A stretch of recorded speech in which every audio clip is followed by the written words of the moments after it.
Donc, distinguée première dame, nous avons présenté au Bango. Awa, nous avons trois familles. Trois familles, nous avons 9 personnes. Le reste, c'est la presse. Et 9 personnes, nous avons un foyer. Mon père de 5 personnes. Donc, Coco, Naba, Coco, Naï, Skat, Bango, Oyo, Nako, Azapuna, perdre bana mi bali. Famille n'a pas de perdre 5 pères. Ils ont couple Oyo. Et troisième, moi, je suis donc, mais la place, en fait, qu'est-ce qui s'est passé exactement? La place, en haut, ils ont d'habitude ou bien ils ont non, comprendre de tes bonnes, on c'est la première fois que Mabongo. Mai ezana nzela nango o elekaka. Eloko est créé suite à mbula wana mabele puisque tozana lubwaku na vallée. Mabele fulu ekatani likolo kuna yaye boulema de terre. Mabele wana na poa wana eye ekweli ndako ya liboso, ezwina ndako ya liboso eye ekweli na biso ndako mosusu tozalaki na kati. Donc c'est la première fois que ça les mabongo na elewana. Ouais, puisque na place ya bon ndenge tozali wana po mai ezana nzela nango ele kaka. Oui mais quand même ça mais bon je pense quand même que ça va place mon risque. Oui, ils ont la place à risque.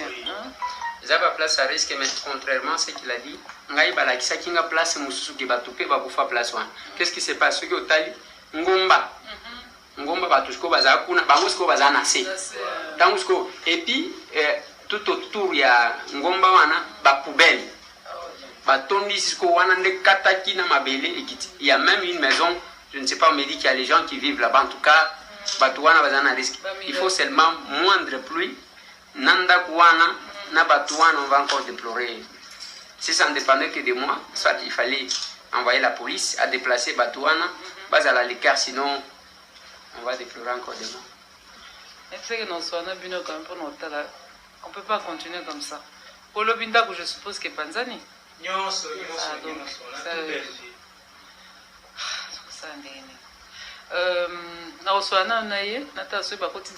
faut continuer d'équipe.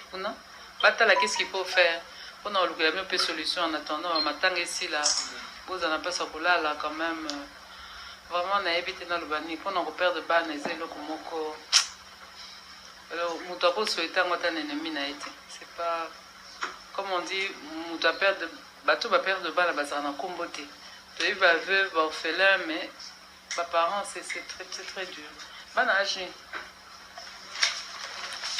ma photo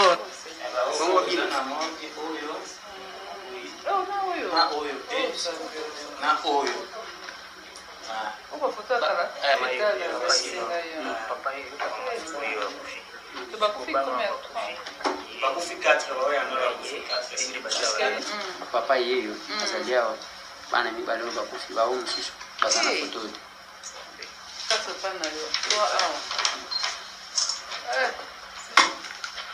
nayebi nasarate malobe silinga mais il faut tout le gâteau remédier mboka na biso ba condition de vie ça va pas moni bino père mo botala na éviter je sais que c'est difficile mais place au bozo tonga banda ko wana na boité hein bozo mitia pe bino mo na risque na bana c'est pas évident mais il faut botala kana nous pe mo vous réfléchir je sais pas s'il faut que nous se serrer na famille mais ko tonga banda ko place à risque au père de nyon sonanda bon ce qui est plus important c'est les enfants en tout cas non, ça va, en tout cas, dans le salle, en tout cas, le président Lebert Rotal Kambouana, on va essayer de voir. Ils ont été pour notre réhabiliter sur place à danger, mais qu'on a une solution.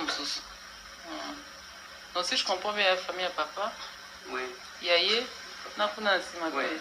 Il y a 3 familles. total eza 10 corps 10 morts ndako ezipaki ngai nabimaki miracle donc par miracle na bana nanga mibale ana nde au secours ba jeune bayaki na quartier baye ba dépêcher mibale ana bazalaki nano en vie na ba mususu ana c'était trop tard parce que bakufa. Très dur. Et besoin de makasi. Zamba peut s'abonner comme makasi mutayebi pourquoi et le quoi n'est commis. Mais bon, comme on dit, attends Zamba zo sunga. Bisous mon peut faire tomber battre. C'est pour ça dans le place retourne un peu bandako. Un moto réfléchit ça. Pas c'est comme ça on a niveau ça n'importe quoi t'es. Un moto réfléchit ça. Hein? Vraiment. Ça va alors Nayoki. Donc en soignant de Goliath. Tout en salam. Toi que Dieu vous garde à fortifier vino parce que c'est pas facile. Et ça me va ma casse. Au lieu de nous ça tout n'a que t'as la banane hôpital. Notre situation. Tiki ba occupation na nyonso nzimi quand même koyamba biso ba victime po yoka kana biso omona pe biso ndenge. Merci beaucoup maman. Espoir nyonso to tiki kaka ipana bino. OK. Quelque chose comme ça est début à peu ça bino boy banena au sala ko somba cercueil ko sala matanga comme il faut. Ça va? Merci beaucoup. Mais na rotala bosi ça ma camion c'est comme ça tout à droit sola pour na makambo. Il y a place à revendre. Je vais voir avec lui on a décidé pour été mais on a insister quand même que la bonne solution. Mbote bandeko o ezali ndeko na bino Lydia awa na toye kolana Lydia. Message na ngai lelo ezali pona première dame nommée Denise Niakeru. O toyebi pe nationalité na yebiente mais yo zali première dame. Ndenge ni balaction ndeni ya koloba te ya ko se comporter na kolata liboso ya population oyo soit disant ba vota kibino. Yo ke kokutana na ba victime oyo inondation ba poubelle ya salité zipiki ndako na bango e ba misusu baza blessé ba misusu ba kufi oke kotala même pas place o likambo salami moye wana ovandi zo ba non pe na kende otala ozokata so nto fungwe pe munoko bina no kende otala place ngote ndenge ni ose okokela bango mawa ndenge nini okokonsoler bango soko o vivre ngote yo moko cause la première dame ezali cause la maman ya nation foza na motema ya mawa motema ya boboto motema ya koede za cause la motema ya kochola na kotala batonzo ozomuna bango kwa poubelle te c'est pas bon. Peuple congolais a voté ki mobali na yo te donc yona mobali na yo bozali nommé ozali première dame nommé photo vérifier pe nationalité na yo mena ko sala ba recherche na ngana ye ba des sources ozana ni outa wapi. On ngena lobaka ngwana faut pas koloba maloba bongo na miso bato oyo bazoleka baton ya difficile ya pasi il faut po ke kota la place wana po oyeba ndeni ya kosola na bango na bémotion. Première dame my faute eza pasi ya biso ba congolais tokutani à la prochaine bandeko awa na toye kolana Lydia bobo santé ko s'abonner ko aimer ko tika ba commentaire na ba suggestion bye bye.